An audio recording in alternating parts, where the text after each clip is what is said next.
I'd like to introduce Amy. Amy Kassler. Now, you seem to already know Amy. So that's great. I say Amy and everybody's applauding. This is awesome. So Amy has agreed to take on probably the most difficult topic that we have today. We want to, first of all, thank her for her willingness, but we also really appreciate her depth of knowledge and for jumping into this super important topic that I hinted to earlier on the topic of suicide and suicide prevention. So, Amy, thank you. Thank you.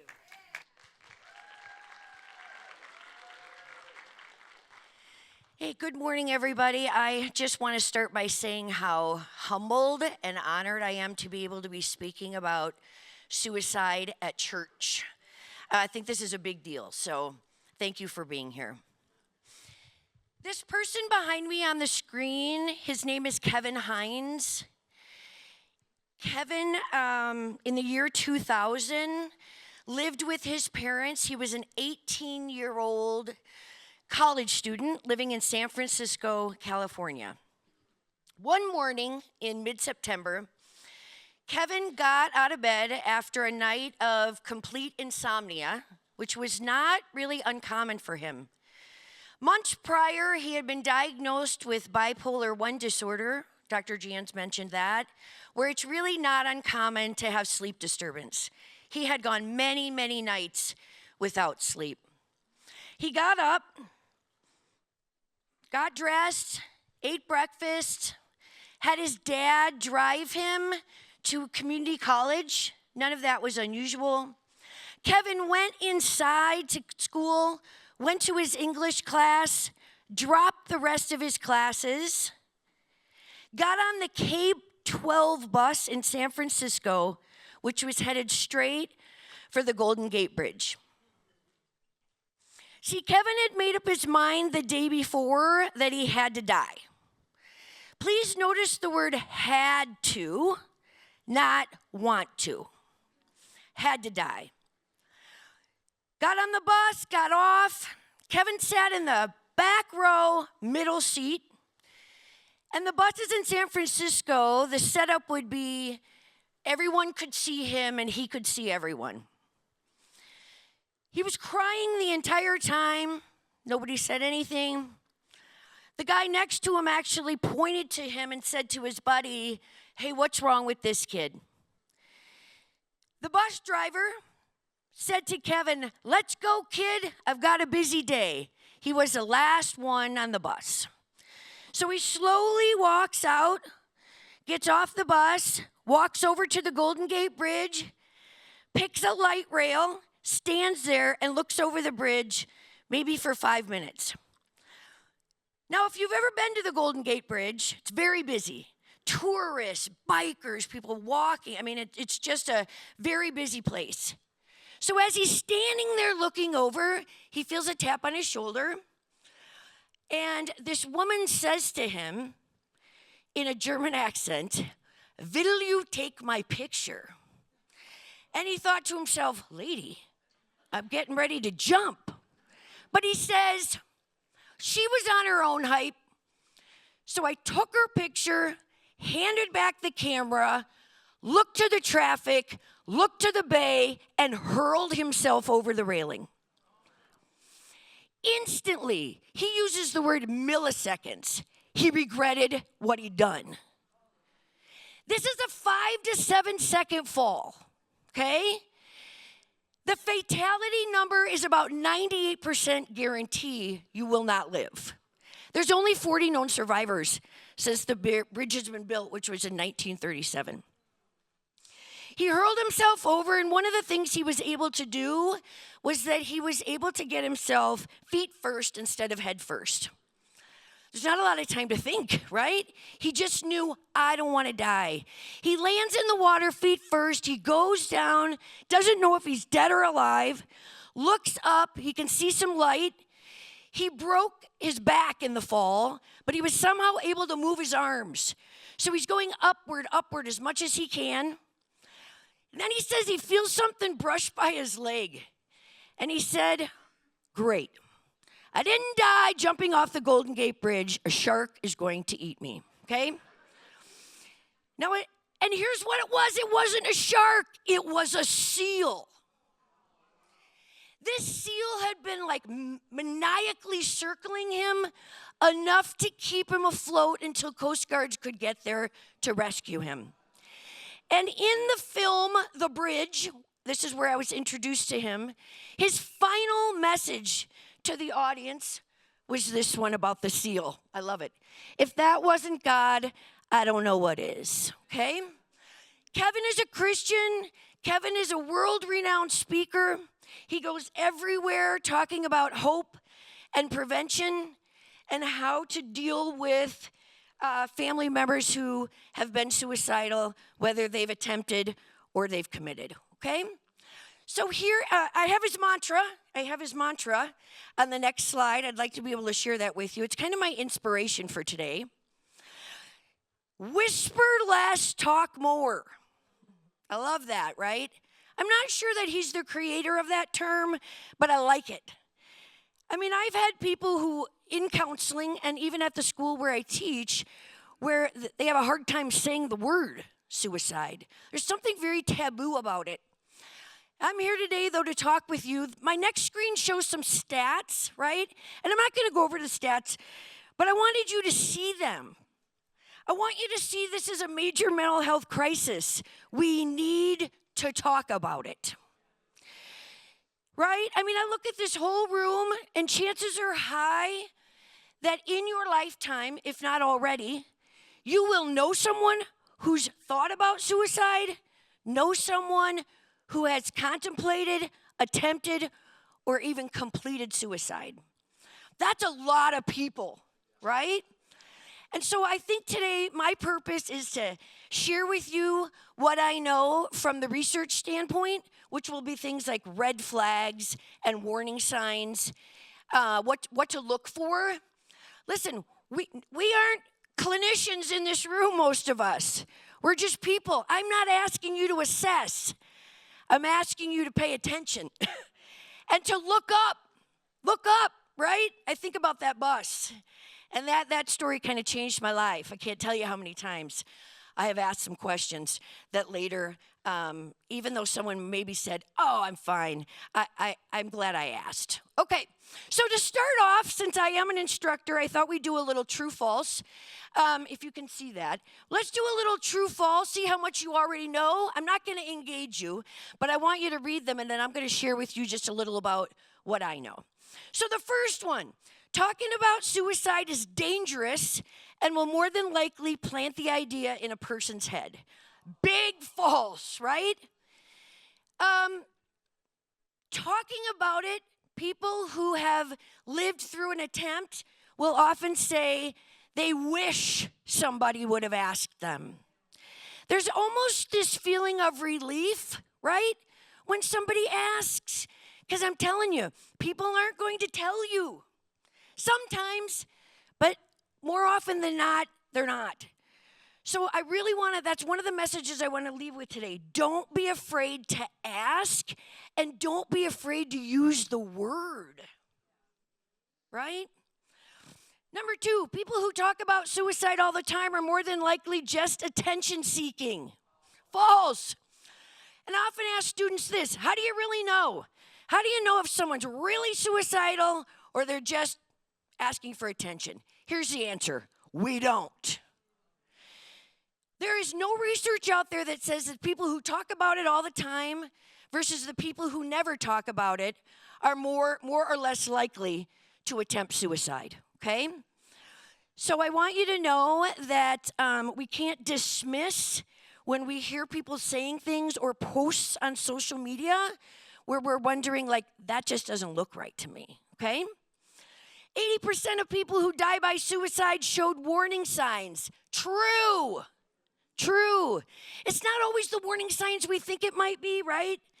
Not everybody is, gathering their best friends and saying goodbye and giving back everything they've ever borrowed. Sometimes it's more subtle, right? And today I'll share with you what some of those things look like. But there are warning signs. If you attempt suicide, you truly want to die. I'm going to say what we know, the answer is false, right? We can only interview the people who've lived through an attempt. But according to people who've lived, right, more often than not, people will report, Kevin included, I didn't want to die, I just didn't want to feel the pain, okay? The danger of suicide passes once someone begins to cheer up. Big false, right? One of the times we're most worried about people is the day after they're released from a hospitalization of a suicide attempt. Right? The idea is that, as strange as it sounds, it takes a little bit of energy and clear thinking to come up with a plan for suicide. So once somebody has maybe been through treatment, placed on some sort of medication, and we start to see a cheerfulness about them, in some ways, the report is also that people feel relieved that they're finally able to make a decision, okay? How about this one? Only a mental health professional can really help a person in crisis. Big false, right? Listen to this. The research tells us that most people if you make the decision, I'm going to attempt suicide, the attempt is usually made within 48 hours. 48 hours or less, okay? Listen to me. Friends and family are going to have a higher chance of being present with these people than the professional who's helping them, right? We see clients once a week, once every other week, but we, church, family, and friends are the people who may be in their midst in that 48 hours where we have much more of an opportunity to look up, okay? All right, and my last one, there's nothing you can do to stop a suicide attempt once someone makes up their mind to die. Absolutely false, right? There's a lot we can do. And again, I didn't want to get up here today and present that you are responsible and that you're assessing and that you're clinicians. But I want you to know what we know is that people are often looking for a sign that they should stay alive. Okay. All right.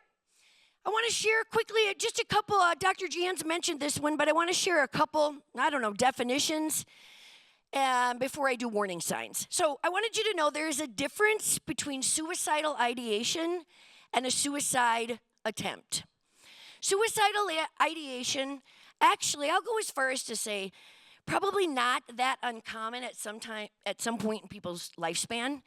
The thought of maybe I don't want to be here or I don't want to feel this, not that uncommon. There's something called passive suicidal thoughts, and there's active. Passive suicidal thought might be, yeah, man, I just don't feel like being here anymore. I don't know what I'm going to do. I don't know. I just don't feel right. And so then a clinician or a friend may say to them, do you have a plan? And passive might be, no, I don't have a plan. I'm just thinking about it. Just wondered. Active suicidal thought would be, hey, yeah, I decided that tomorrow at 3 o'clock I'm going to take 30 Vicodin, 30 Prozac, and 40 Klonopin, and I'm going to do it at 3 o'clock when my parents go to work, okay? That concerns me, right? This idea that somebody has actually thought about it, made a plan, set the time, and made some decisions about exactly how it was going to happen, okay? Warning sign, this is considered a warning sign that should not be ignored, right? I hear a lot of people kind of downplay ideation, but to me, it's similar to that attention-seeking thought where people talk about it all the time. Even if that's not legit, they really don't want to kill themselves or attempt, I'm still worried about them. I'm worried about someone who uses that to get attention. Okay, next slide, suicidal gesture. This is just another term I wanted you to know about. These are actions that resemble a suicide attempt while not being fully committed, often a message of unbearable pain and considered a serious warning sign. This might be something like cutting your wrists but not too deep to die, standing over the I-5 bridge and just looking over for hours, maybe a suicide note or a journal that someone leaves out on the kitchen table, The old word for this is parasuicide, which I'm not sure I like, but this is a serious warning sign. It's like the lethality has been, it's up. And for us to be able to take a really close look at this when we start to see blatant signs. Okay, and the last one I wanted to share is self-harm. I really want to talk about this because self-harm means things like cutting, burning, even purging, any way that you hurt your own body, okay? A lot of people think that when people self-harm, the next step might be suicide.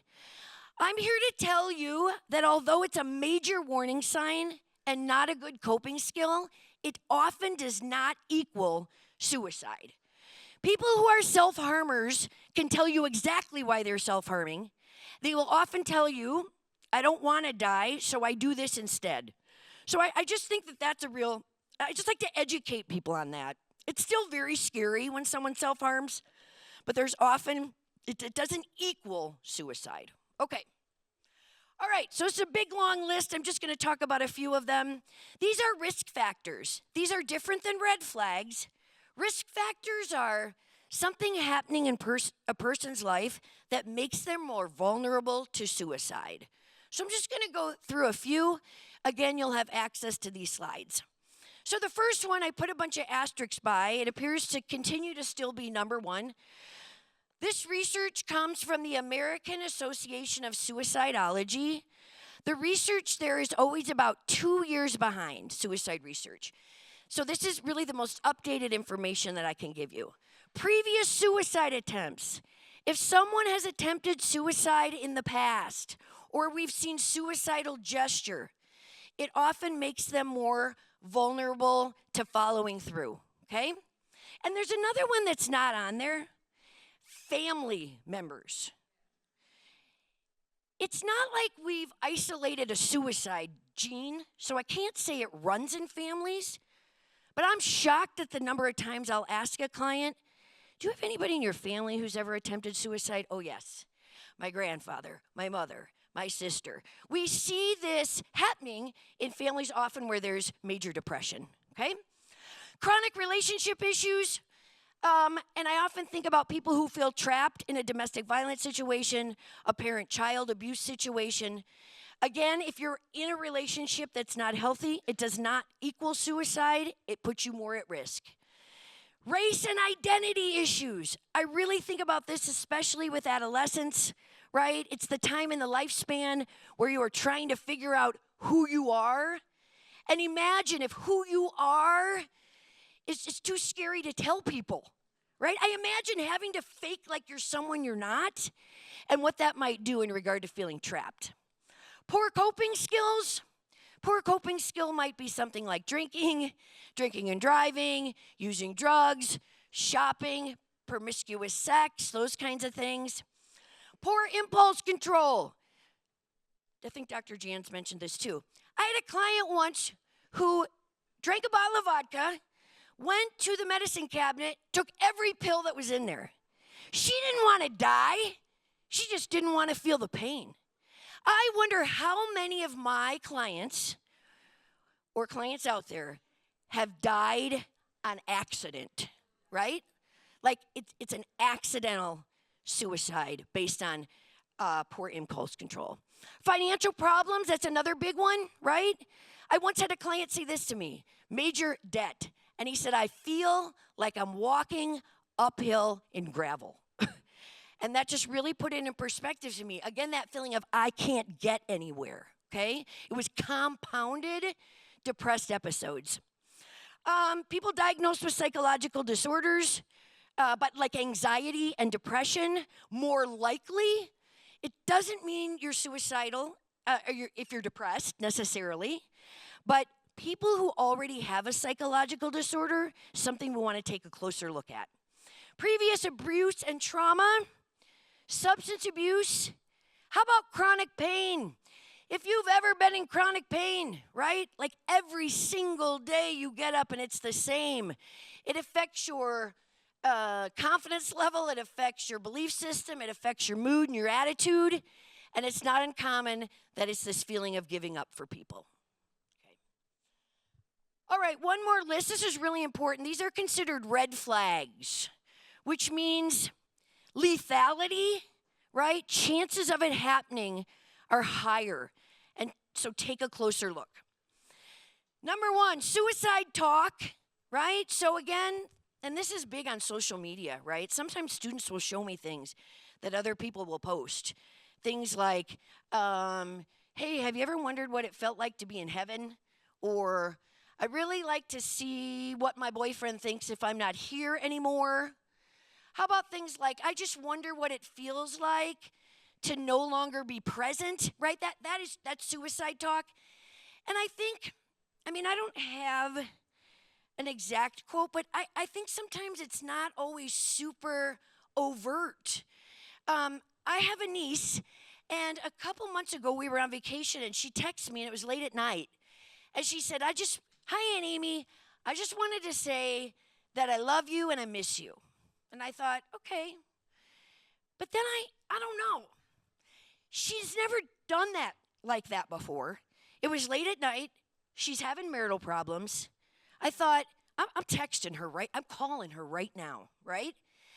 And that's something I might have normally just maybe not taken a look at, but something about the disruption in the pattern of our relationship made me look, okay? Hopelessness, sadness, and unbearable pain goes right along with the symptoms of major depression that Dr. Jans talked about. Hopelessness, I wish I could underline it, and unbearable. People who research ways to die, extreme mood swings, especially if someone's not normally someone where we see mood swings, it's a red flag. Saying goodbye, and again, it isn't always, I guess I'll use the word overt, right? We don't always see it clearly, but they call it in the research cleaning house. So in Kevin's case, he dropped all his classes at the college. It changes my view when I have a student who's been there for 6 weeks straight, great student, and then they stop showing. I'm going to ask questions, right? I even think about that at church. Someone who's been to small group for 10 weeks, or someone who sits next to me every week, and then all of a sudden they're not there. The importance of being able to reach out, okay? I mentioned the suddenly cheerful, increased aggression. People who we suddenly see easily agitated, annoyed, and irritable when that's not normally their personality can be a red flag. And increased drug and alcohol use, which to me points to an even more of a desperation to live in an altered reality and get away from the pain. Okay. I thought I'd mention some more subtle signs. These seem subtle to me. Subtle because, again, if there's 80% of people giving warning signs, they probably all look different depending on the individual. So subtle signs. People who avoid social situations when normally they're social. That goes back to my comment about class and church, right? Indifferent about their performance. What if there's someone who's like they always do their homework, they always show up, they always keep appointments, but all of a sudden we see a change in that. To me, that it gleams of hopelessness or the thought of it doesn't matter, so why bother, okay? Decrease in personal hygiene and self-care. It's a huge sign. We see that with major depression. People who would normally take care of themselves. There's a term called psychomotor retardation, and it's used as a symptom of major depression. And it's when, I had a client once say it's when you feel like you have cement or concrete in your shoes. Like it's hard to move. You feel so depressed and hopeless. Like stuff that would normally be easy, you wash the dishes, you get ready, you go to work, you make your lunch.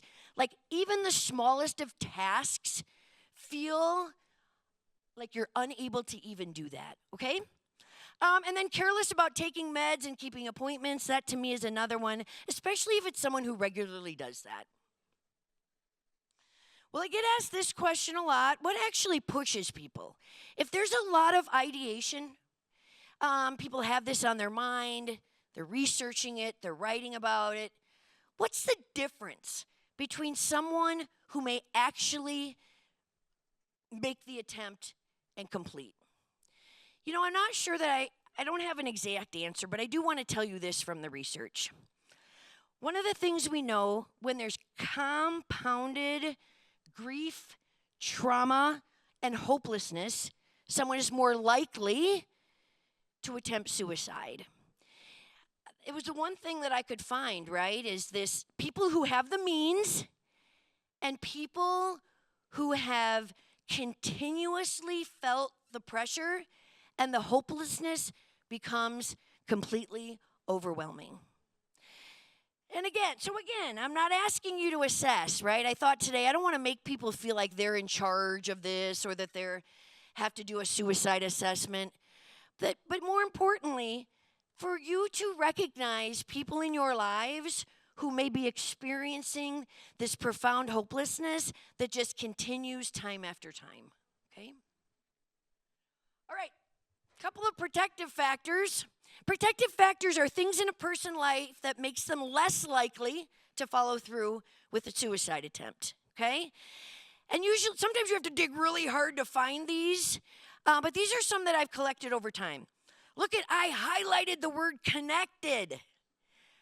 I can't tell you how important it is for some, even if it's one person. The idea of connection appears to be a theme in the literature about what helps people make a decision about whether to attempt suicide or not. So I want you to think about connection. What does that look like? I run a marriage mentoring group here.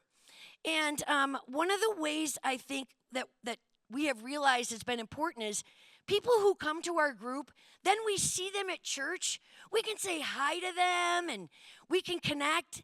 And someone said to us that they feel like more part of the community when someone knows their name. So just being connected. Here's another one, people who have access to health care and treatment, and that's not everybody. That's another issue, though, but to be able to have access to getting an evaluation, to getting blood work done, those kinds of things. How about reasons to live? And I think that I have probably in my career done a lot of, man, if I can just make them realize how their kids would feel, or if I can really make a plea. Listen to me. Anything that I come up with to try to get people, most of the time they have already thought about it, right? But to continue to, if somebody even has one little thing that they're holding on to, I will pull at that, right?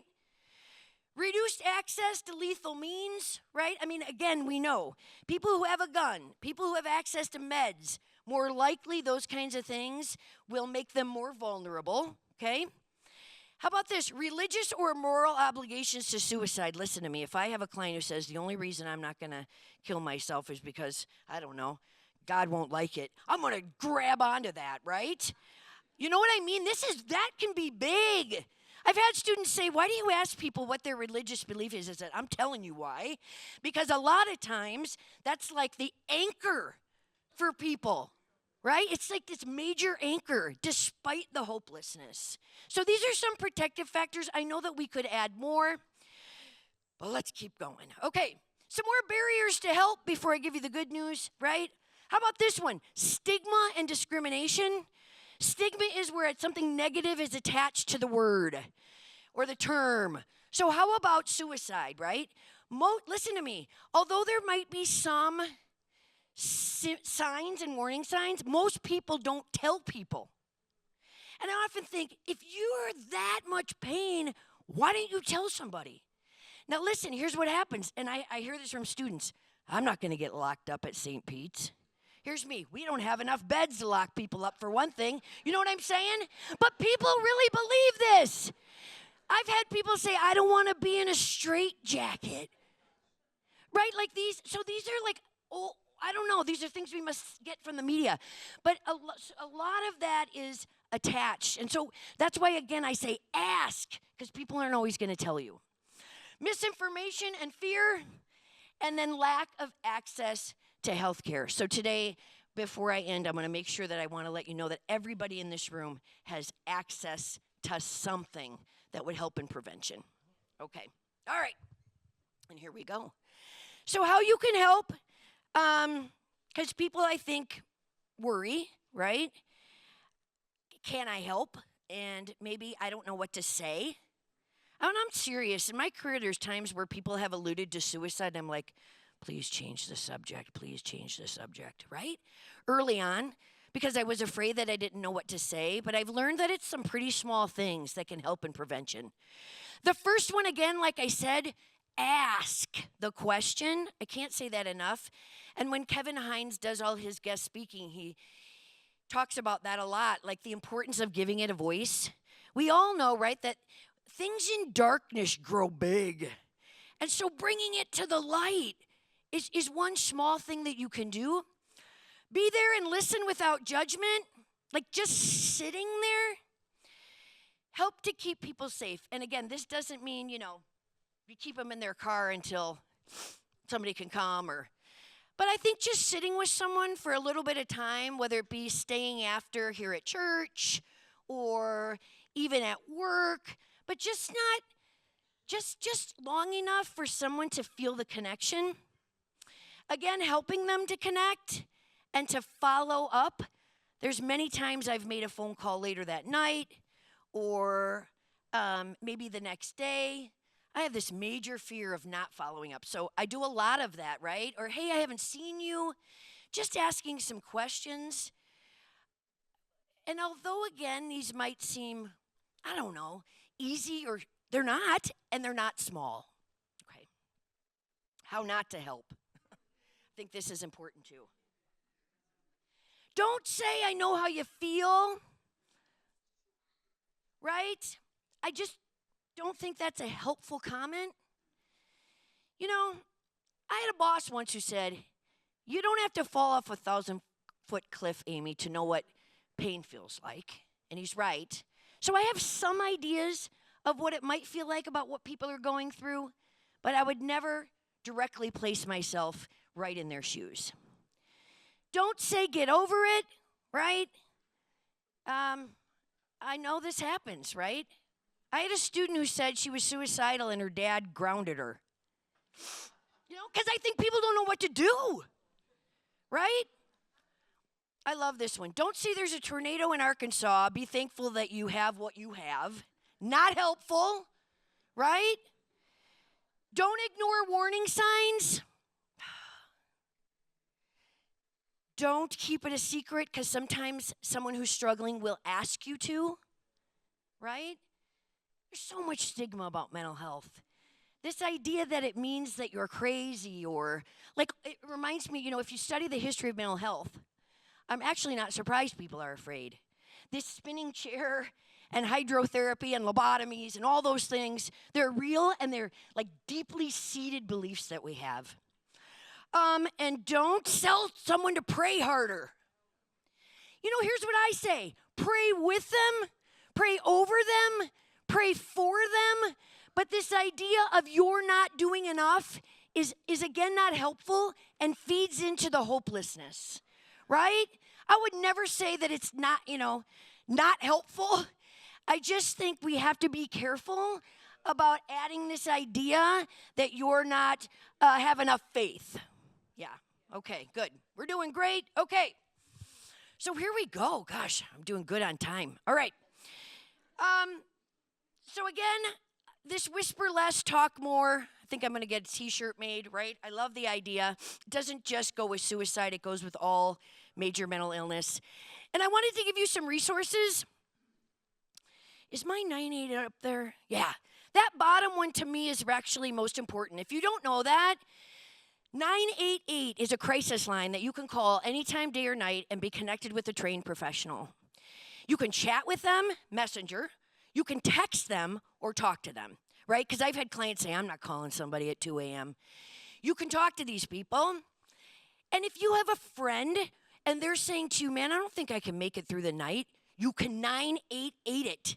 and say to them, hey, I don't know what to do. I have a friend sitting here with me, and they help walk you through it and coach you, and they have access to a lot of resources, okay?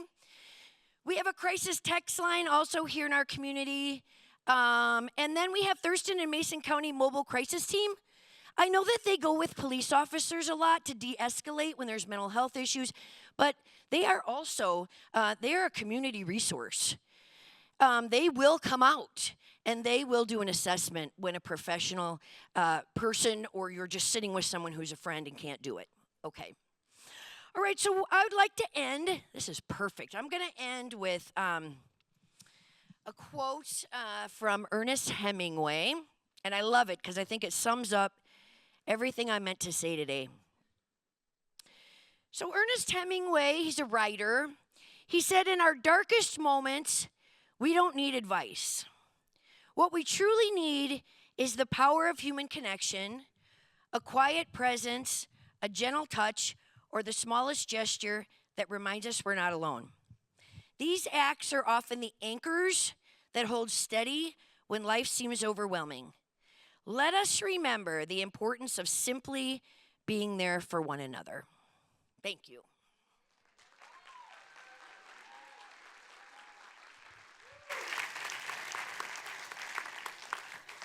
Can I ask a question?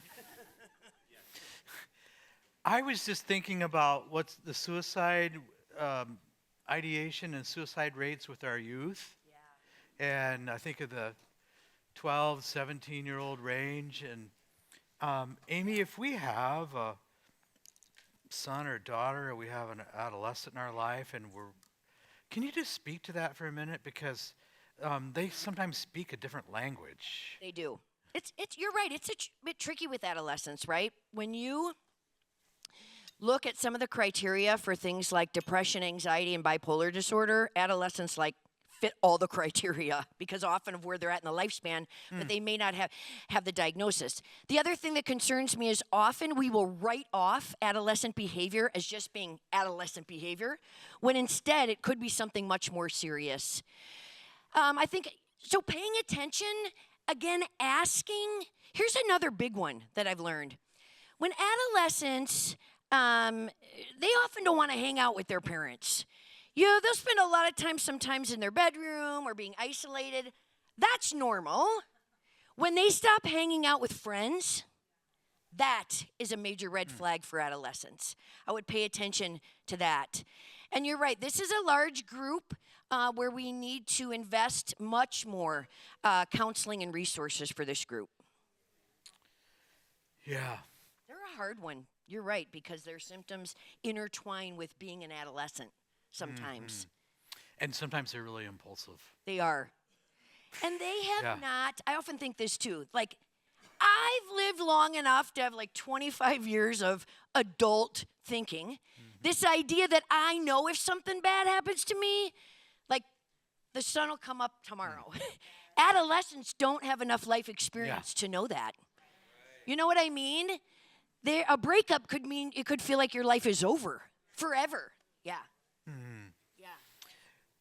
This is a great opportunity. There may be something on your mind or heart, and we have Amy here, or a situation. Can we just do a little bit of Q&A?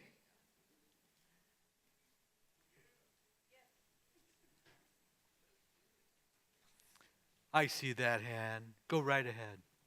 Here, we're going to bring you up. Oh, it's like Oprah. There we go. Yes. We want to be able to hear you. Hello. My question was, how can you be a help to other people when you yourself are in that space? So just repeat. How do we help somebody else when we feel like we're in a similar space? Yeah. Okay. Do you know?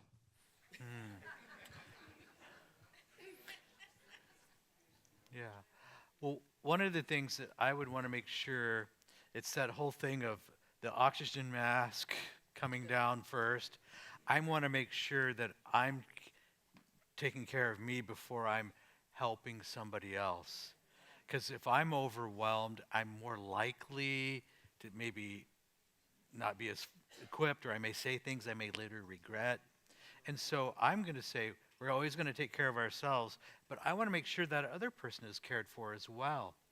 And I'm going to probably make sure they get some resources, or I'm going to ask them, who are you talking to?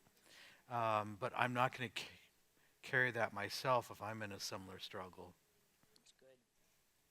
That's good. Yes. When you have a child, an adult child who has a lot of these symptoms, and they ask you for money, and you have the money to give them, but you know that you're in this codependent relationship or this dysfunctional relationship, but you're worried that they are also possibly on their brink, what do you do? Okay.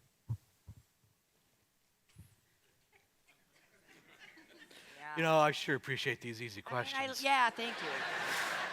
Jeez. This is tough. I mean, because you're right. I mean, we always talk about the importance of boundaries, Yeah. not feeding into behavior that's not helpful. But there's also this side of, oh my gosh, I wouldn't want to do something that pushed somebody to make a decision. Part of it, I think, is releasing ourselves from feeling completely responsible for somebody else's decisions, like just total release. I think that's talk about surrender and handing it over, because that could like be a stronghold for a long time. Yeah. I just had a mom recently, or we did, who said her 20-year-old son is struggling with major addiction. And he shows up at the house for money. And though we'd coached her, you know, you can give food, but don't give money. Tough love is tough sometimes. And she confessed. She says, I know, I shouldn't have done it. I gave him $20. And sometimes, not to maintain that boundary, we could have helped them endanger their life. And so sometimes these are very difficult situations. We want to love and care for them, and some of the things we want to do are not always the best things to do. So, like the giving of money, that's hard. Yes? On that note, correct me if I'm wrong, it kind of comes to mind, you can still say no, but still show you care. Yes. Yeah, absolutely. Yeah, I'm not able to give you money, but, you know, here's a gift card to Chick-fil-A.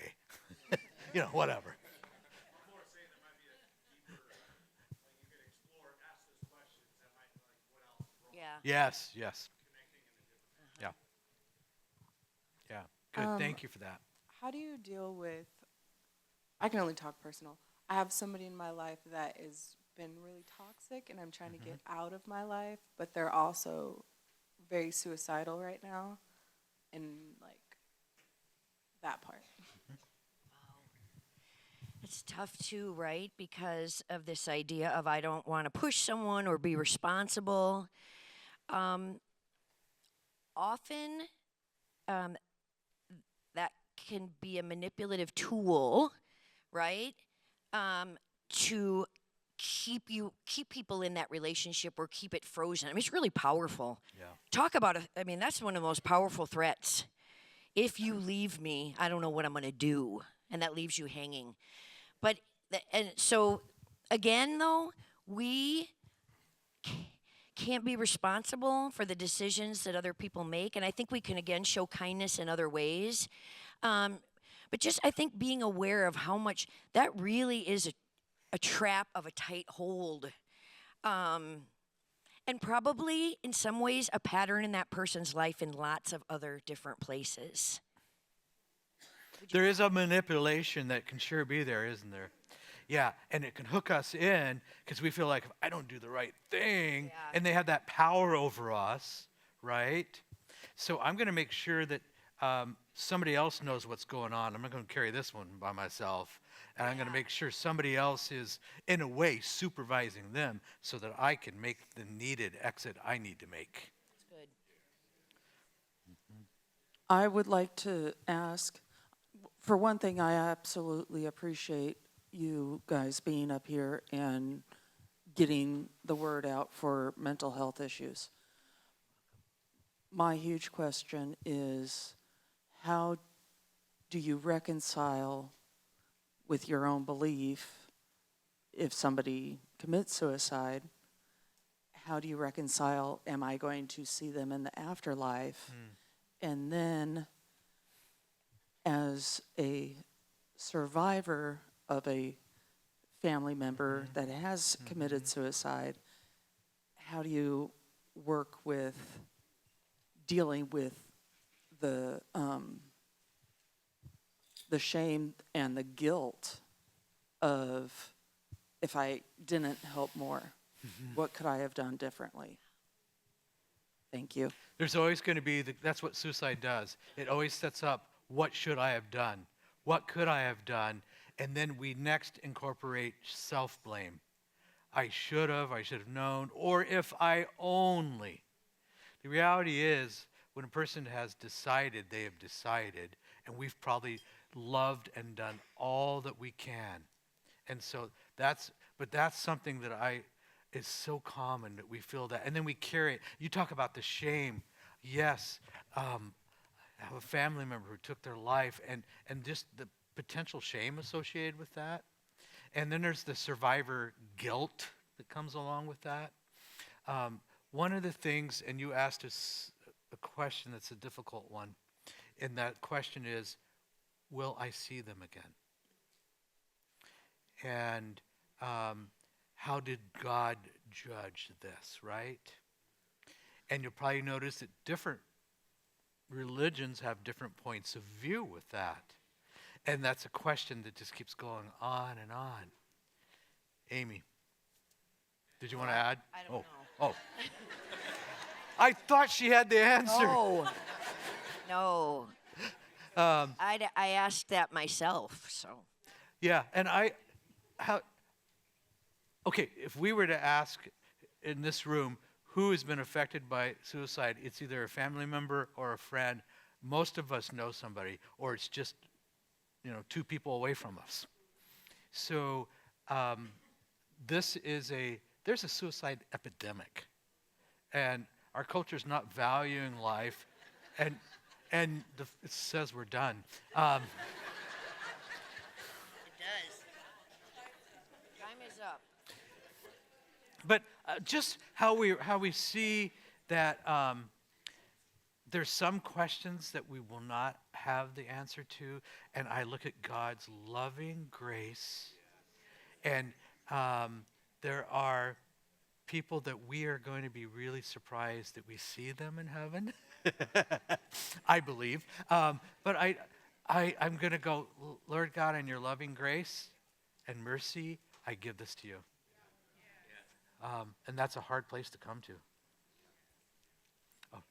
I just want to say one more thing before we get off the stage. Dr. Jans has a book about suicide. Oh, yeah. Out there. And they, of course. Yeah. And it's free. Yes. So Yeah. we have a book called So Much to Live For, and if you have a family member but it's a book ultimately on some of the things that Amy spoke about today. We just want to resource you.